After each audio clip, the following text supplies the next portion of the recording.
Hi guys, my name is Princess Emeg, and first off, I want to start with an apology for how inexcusably long I've taken to upload Chapter 5.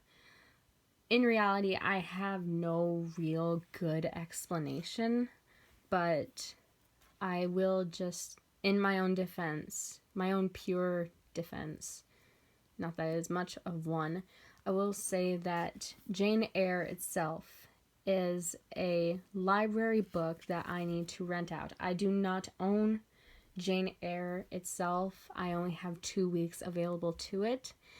And other people also had the interest of reading it, so I need to allow other people to enjoy this book as well.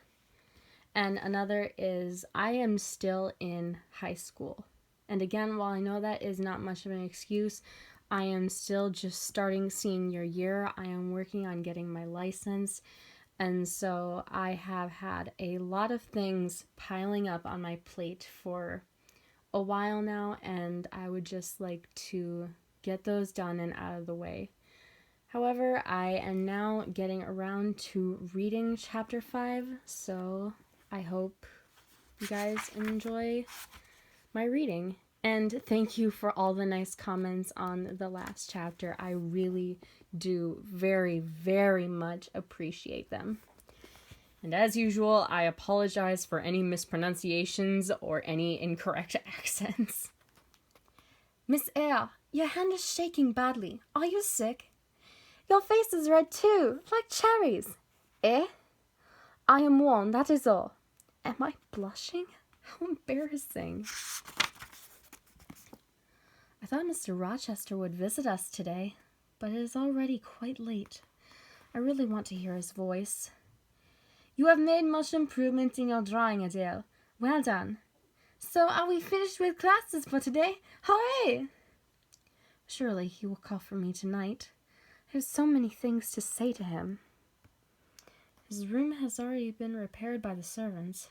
He told the servants that he fell asleep reading, and that it was he, not I, who put out the fire with the water jug. Grace Poole's name was never mentioned. I guess I'm expected to keep that secret as well. What mysterious cause prevents him from accusing her? If she were young and pretty, I would be tempted to think he has tender feelings for her. She was young once, and of an age with Mr. Rochester, perhaps he was attracted to her personality, and he compensated for that appearance. I am not beautiful either, yet he seems to like me. I'm afraid you are not well today. You look flushed and fevered. Oh, I am fine. Then you must show it by eating heartily. It is a fair night. Mr. Rochester has a favorable day for his journey.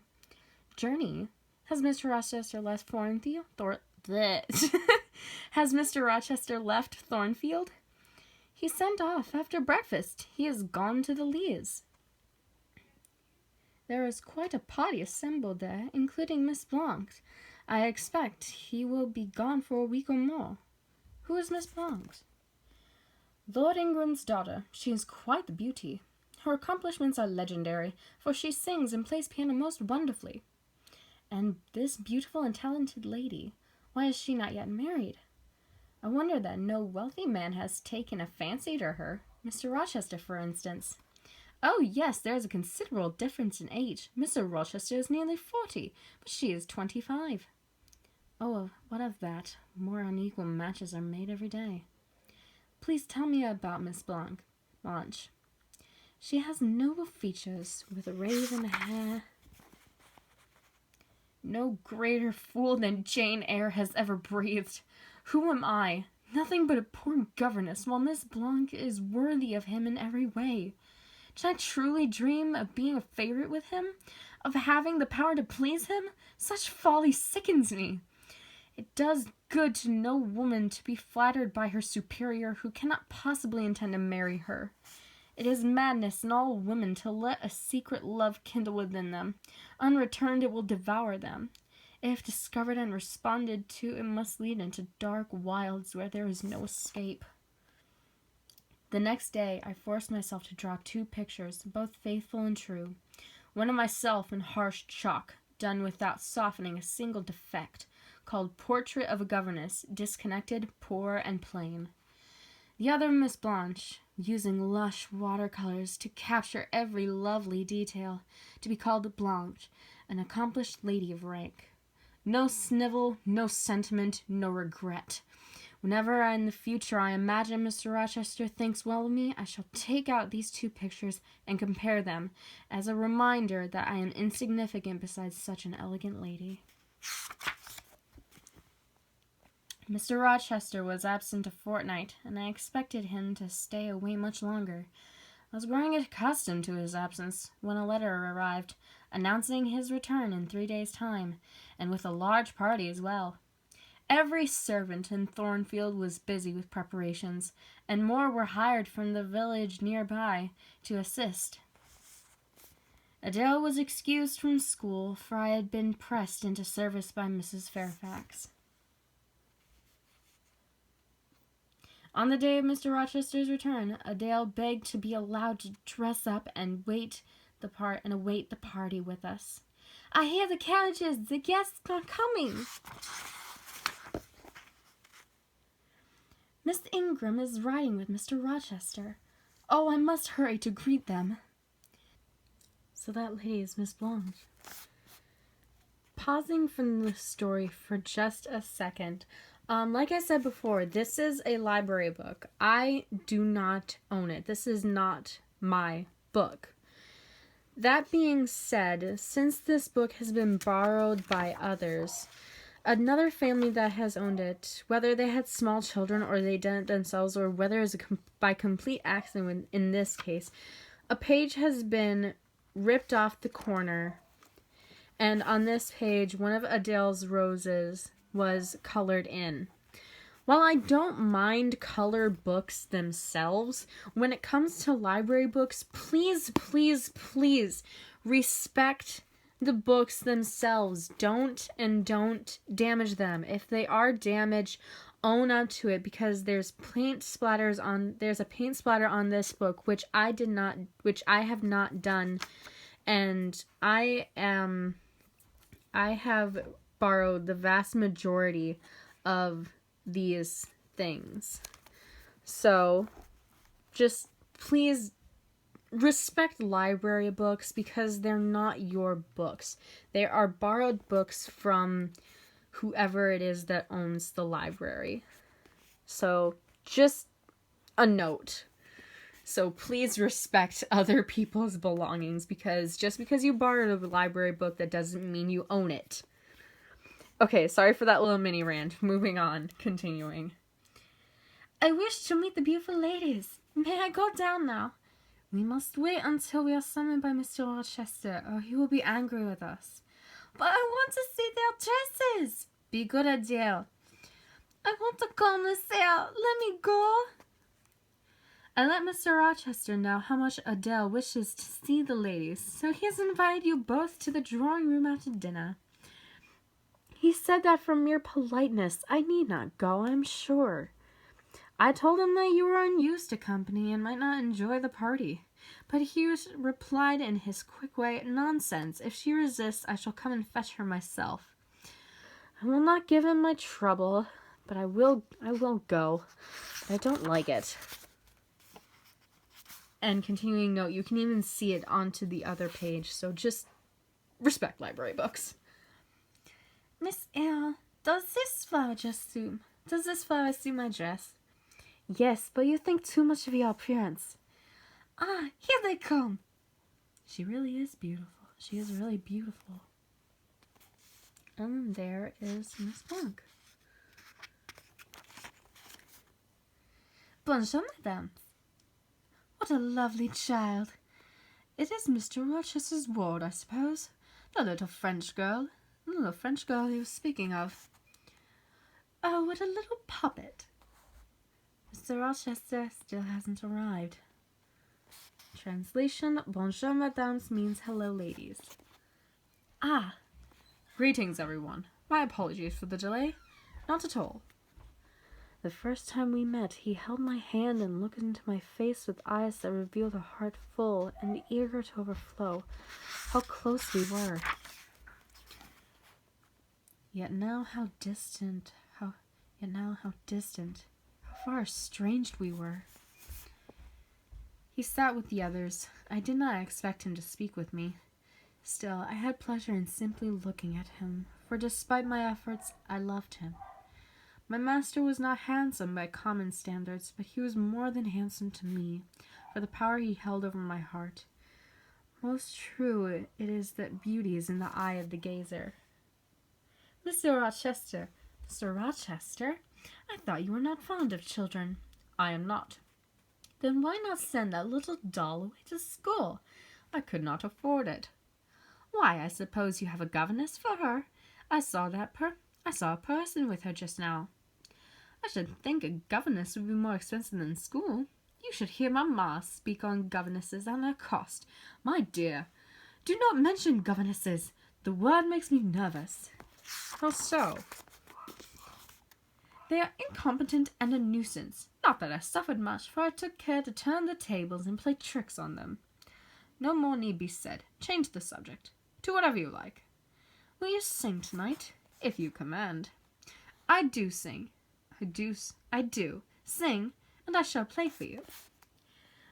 Take care. If you don't please me, I shall shame you by showing you how such things should be done. That is offering reward as a punishment, for I enjoy your singing. I shall now endeavor to fail. If you err wilfully, I shall devise a proper punishment. You should be gentle in your judgment, for one of your frowns would be a sufficient substitute for capital punishment. Ha! Sing. Now is my time to slip away. His voice traveled from my ear to my heart, awakening powerful emotions. They are such an elegant pair. Indeed, they will make a very good match. Ah, my shoelace.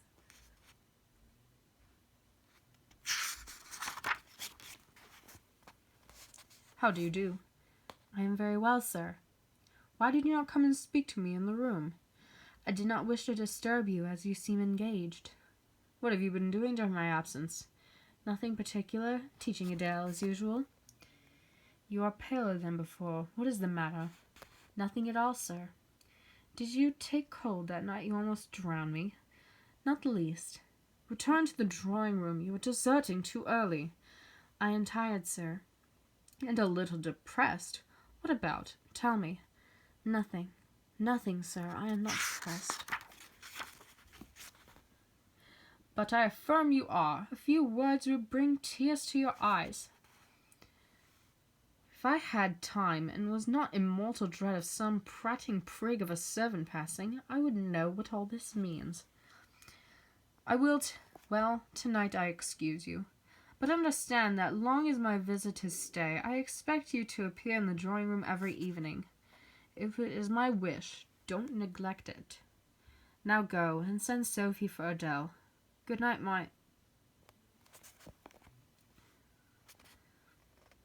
I told you, reader, that I had learned to love Mr. Rochester. I could not unlove him now, merely because I witnessed him courting another lady. Miss Blanche was inferior. She was showy, but not genuine. Tenderness and truth were not in her. Mr. Rochester saw these flaws as well, the way he treated Adele with coldness and contempt. But he was going to marry her anyway, for rank or politics, perhaps. If she had managed to charm him, I should have given up my heart and admired her, but he did not love her. There was nothing to banish my love for him, and much to create despair. One day, Mr. Rochester was summoned away on business. During his absence, an old gypsy woman arrived, a fortune-teller, she claimed. The old woman refused to leave until she was allowed to tell the fortunes of all the ladies present. Eventually, curiosity overcame fear. Miss Blanche was the first to hear her destiny. Well, Blanche, what did you say? What did she say, sister? What do you think? Is she a real, genuine fortune-teller? Now then, you're all too eager to believe. She is just an ordinary vagabond who knows a little of palmistry. She told me such what such people usually tell. Well, should we go? I want to go, but not by myself. Let's go together. From her gloomy expression, I guess that Miss Blanche has not heard anything to her advantage. Yeah, considering the fact she's reading a book upside down. Despite her claims of indifference, she is certainly upset. Ah! I hear the carriage. Mr. Rochester is back. Foolish girl, how could he be in the carriage? He rode his horse when he left, and brought his dog as well. Who prompted you to give false information, Adele? She thinks it is my fault. Seems like she does not like me for who I am. I am just a governess. In that case, I wonder who it could be. Well, do you recognize him, you tiresome little monkey? Richard Mason. He claims to be an old friend of Mr. Rochester, Mr. Mason, from the West Indies. Perhaps they met during Mr. Rochester's travels. He is handsome, but there is something dull and weak that repels me. She told us such things! She knows all about us! She described my books and decorations, and she even knows who I admire. What, that old woman? She's still here? Miss Eyre. If you please, the gypsy declares that there is another young single lady who has not been to her yet. She swears she will not go until she has seen all. What shall I tell her? Oh, I will go by all means. Then,